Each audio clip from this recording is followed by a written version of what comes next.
This is IGN. A Souls-like sequel that has trouble stepping up and standing out. This is your IGN review of Code Vein 2 by Michael Higham.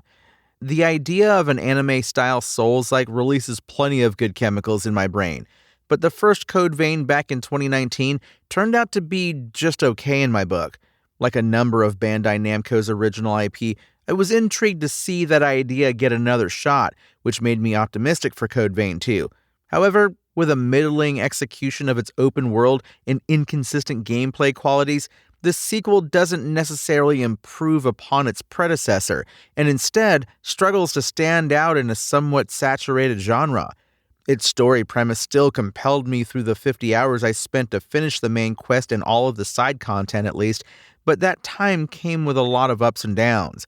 Coming off of From Software's Elden Ring, which Bandai Namco published not too long ago, pulling up the map of Code Vein 2 had me intimidated and enticed in equal measure. A few hours past its opening act, I was able to grasp its cadence and scale, which thankfully wasn't as overwhelming as I initially thought. A big part of what pulled me in was its concept, a time travel story where you repair a post-apocalyptic present by going to the past to change the outcomes of pivotal moments in its history. Having an open world that subtly changes between timelines drives home a sense of place and the feeling that your character's actions have an impact, even if you're simply following your quest objectives.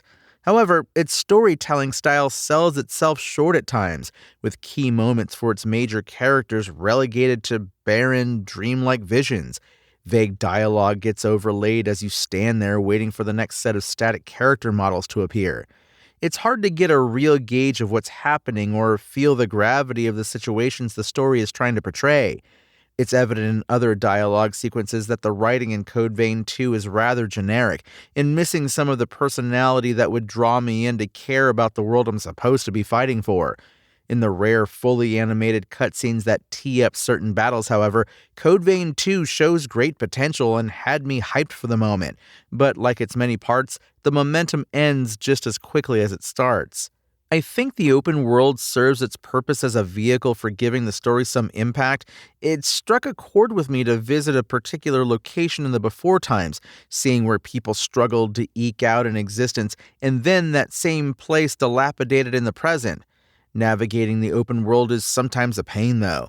You get a motorbike to drive around and it controls like a flimsy RC car. You can glide in the air by deploying its wings, only to be met with a few invisible walls blocking you from entering parts of the map that are clearly accessible. You just have to enter from where you're supposed to. And certain falls that just don't seem like a problem result in automatic death.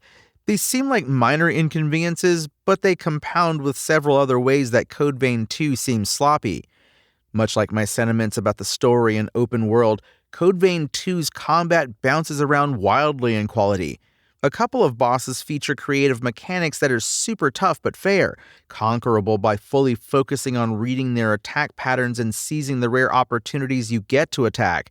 But more often, you get bosses who are either pushovers or annoyingly frustrating in ways that bring out the worst in Code Vein 2's faults. Having played so many Souls-likes at this point, I'm familiar with how the best games in the genre really nail the tough but fair design philosophy. Code Vein 2 is not one of them. Part of that comes from when it doesn't play by its own rules, like being hittable while recovering as your invincibility window is just a few frames shorter than when you're able to actually move again, leading to deaths that felt unfair, or how a damage over time attack sometimes stops if you get hit, even when the ability has been fully deployed, or how the camera just doesn't know what to do when you're smothered and shoved into a corner by a boss that's 10 times your size. I come away from Code Vein 2 impressed with the timeline-shifting side quests more than anything else, because those are more compelling than large swaths of the main story. As they explore the more interesting parts of the lore, they also take a few more risks and let characters shine a bit brighter. You're drawn a little closer to the struggle that led them to their fate, and they share a few bittersweet moments with your own character. Not all of it is super inventive, but I saw it breaking away from the predictable cadence at times, and I just wish Code Vein 2 did more of that. A handful of moments had me thinking, Code Vein 2 might be really good actually, but nearly every one of them was paired with a reminder that it struggles to maintain the momentum it manages to build up. Souls-like combat demands precision and sharpness from its players, but it also requires those things from the game itself, and unfortunately, Code Vein 2 betrays those fundamentals a few too many times. The story has some bright spots, and the very concept of repairing a broken world by changing its past through time travel drew me in, despite the shortcomings along the path to see its full conclusion. The genre has evolved significantly since the original Code Vein, and even after shifting to an open world, it's unfortunate the sequel hasn't quite kept up. Code Vein 2's IGN score? 6 out of 10. Thanks for listening to IGN. My name is Tony Jackson, and for the latest updates on Code Vein 2, visit us at IGN.com. Spoken Layer.